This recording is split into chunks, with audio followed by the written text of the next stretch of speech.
Every other Titan who fought in the war against Zeus ended up imprisoned, crushed, or eternally punished. Oceanus didn't. He simply didn't fight.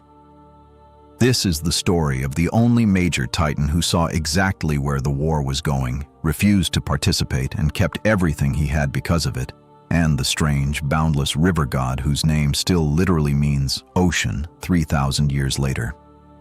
Oceanus was a Titan, son of Uranos and Gaia, personification of the vast river the ancient Greeks believed encircled the entire flat disk of the world. It's important to distinguish him clearly from Poseidon, whose own episode is still ahead on this channel. Poseidon rules the sea itself as an Olympian, appointed to that role after the Titanomachy. Oceanus predates that entire arrangement. He is the primordial, boundary-defining ocean river itself, older than the very division of the cosmos Poseidon would later inherit a piece of.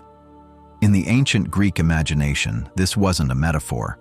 Oceanus was understood as a literal physical river with no beginning and no end, curving back into itself in an endless loop around the edges of everything that existed. Oceanus married his sister Tethys, and together they were credited as the source of essentially all fresh water in existence. Their children included 3,000 Oceanid daughters, nymphs associated with springs, clouds, and small bodies of water, and 3,000 Potamoi sons, the personified gods of the world's rivers. In practical terms, nearly every named river and stream in Greek mythology traces its origin back to this single pair, making Oceanus one of the most genealogically significant figures in the entire pantheon, despite rarely appearing as a character in his own right. Some of his daughters turn out to matter far more than their father ever does. Metis, goddess of wisdom, would become Zeus's first wife and, according to prophecy, the eventual mother of a child destined to overthrow him, a fear Zeus resolved by swallowing her whole, an episode this channel will cover in full when Zeus's own story comes up. Styx, another daughter, became the river of the underworld itself, the one whose name the gods swore their most unbreakable oaths on, an oath so binding that even Zeus himself was said to be permanently bound by it once spoken.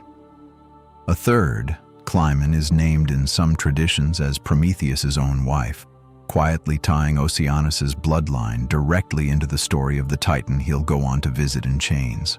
Two more of his daughters carry entire branches of mythology on their own. Doris married the sea god Nereus and became mother to the 50 Nereids, the sea nymphs who populate story after story of Greek myth from Poseidon's court to Achilles' own parentage.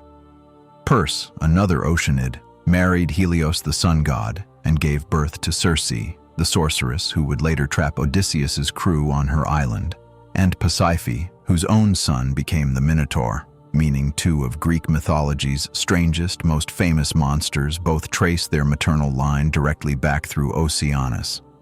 Among his 3,000 sons, Scamander stands out for a very different reason. Centuries later, in Homer's Iliad, the river god himself rises up out of his own waters and physically fights Achilles during the Trojan War, flooding the battlefield in fury as the hero slaughters Trojans faster than the current can carry the bodies away, before Hephaestus is finally called in to boil the river back with fire and force him to retreat.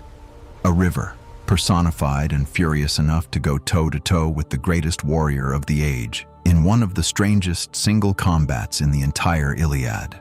When the war between the Titans and the Olympians broke out, nearly every one of Oceanus's siblings and fellow Titans joined Kronos' side, including Atlas, who we covered in our last episode, and who paid dearly for that choice. Oceanus did something almost no other Titan considered. He stayed out of it entirely. Some ancient sources go further, suggesting Oceanus had actually opposed Kronos' original rebellion against Uranos generations earlier, making him consistently skeptical of violent succession long before Zeus ever entered the picture. If that tradition is accurate, Oceanus is the only figure in this entire family who watched two separate generational overthrows unfold, Kronos against Uranos, then Zeus against Kronos, and chose to sit out both of them, a pattern of caution that spans the full length of this channel's Titan season so far. That neutrality had a direct, measurable consequence. When the Titanomachy ended and Zeus began sorting through the wreckage, casting Kronos and his allies into Tartarus, sentencing Atlas to bear the sky, Oceanus faced no punishment at all. He kept his domain, his family, and his standing largely intact, one of the very few titans of his generation allowed to continue existing essentially unchanged under the new Olympian order.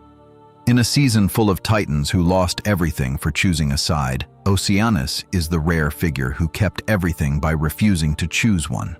Before the moment two titans meet on the same mountain with completely opposite lessons to teach, take a second to like and subscribe. That same cautious wisdom appears directly in the myth of Prometheus, which we covered 2 episodes ago. In Aeschylus's tragedy, Prometheus Bound, Oceanus is depicted visiting his chained kinsman on the mountain, and the play is oddly specific about how he arrives, describing him traveling on a 4-legged, swift-winged creature, something closer to a griffin than any ordinary bird, guiding it with nothing but his own will instead of reins. It's a strange, almost dreamlike entrance for a god whose entire mythological identity elsewhere is a flat, boundless river with no legs or wings of any kind. Once he arrives, Oceanus urges Prometheus to abandon his defiance and make peace with Zeus, warning that continued resistance would only prolong his suffering without changing the outcome, and even offers to personally intercede on his behalf. Prometheus refuses the advice outright, telling Oceanus to save himself the trouble and go home before Zeus's anger falls on him too for simply associating with a prisoner. It's a striking contrast on the same mountain. One titan who paid an eternal price for principle, visited by another titan who paid nothing at all by choosing pragmatism instead, and who leaves that meeting exactly as unpunished as he arrived. Oceanus's role extends beyond family trees and political neutrality. In the ancient Greek understanding of geography, his river body was believed to form the absolute boundary of the known world, the edge past which no map, no story, and no mortal journey could reasonably extend. That boundary did double duty in the mythology of the sky itself.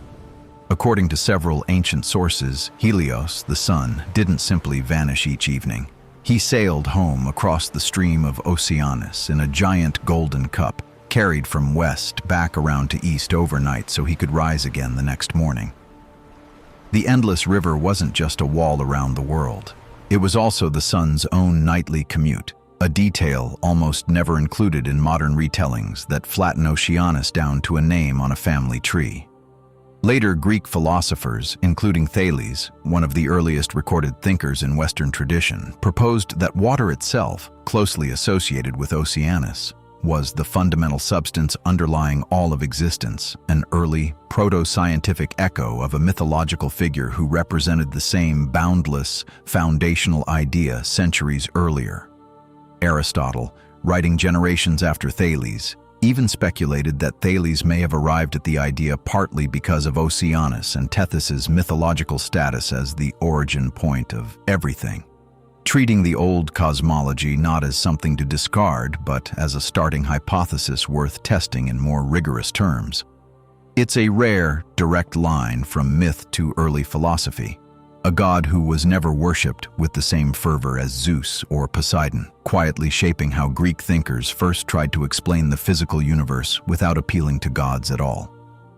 Ancient art typically depicted Oceanus as an elder god with a long beard, often shown with small, crab-claw horns emerging from his head and a serpentine, fish-like lower body, visually distinguishing him from Poseidon's more heroic, muscular depiction. This imagery reinforced his identity as something older and stranger than the Olympian gods who came after him, less an active ruler and more a permanent, foundational feature of the world itself. That same crab-horned, serpent-bodied depiction survives today on Roman-era mosaics unearthed across the ancient Mediterranean.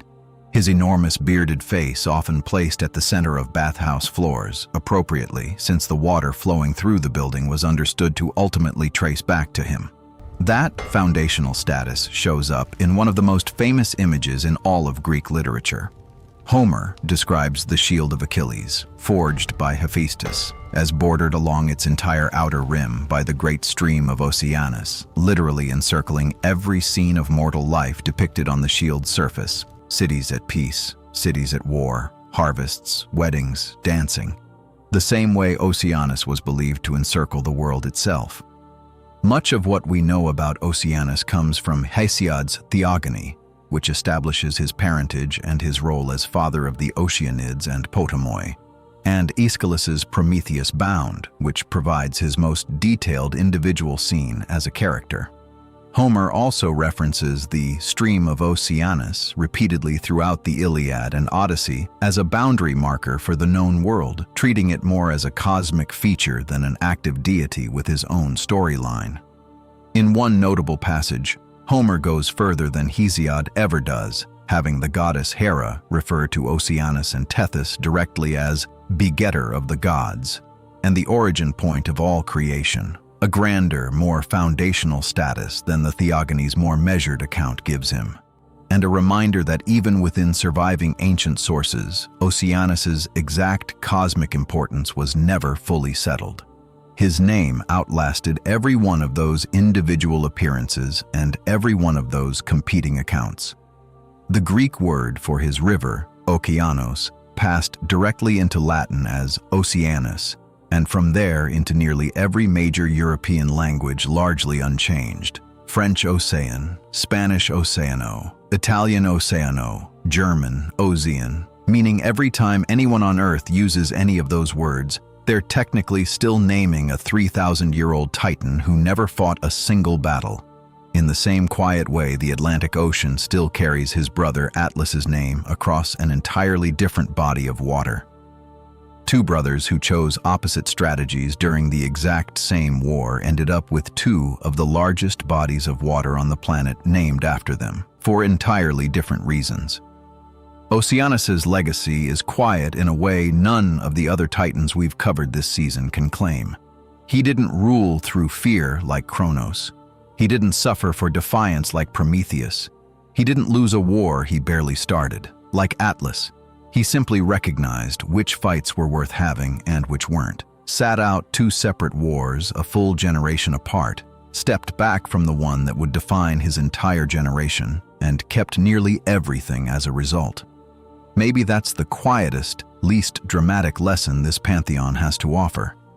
But 3,000 years later, he's also one of the only titans who never needed rescuing, freeing, or forgiving, never spent a single day imprisoned, and the only one whose own name became the ordinary word for the thing he represents in language after language. That closes out this particular run of Titan stories for now, at least for a little while. More gods, more titans, and more of this pantheon's overlapping, endlessly connected history are still ahead. Subscribe now so you genuinely don't miss what's coming next.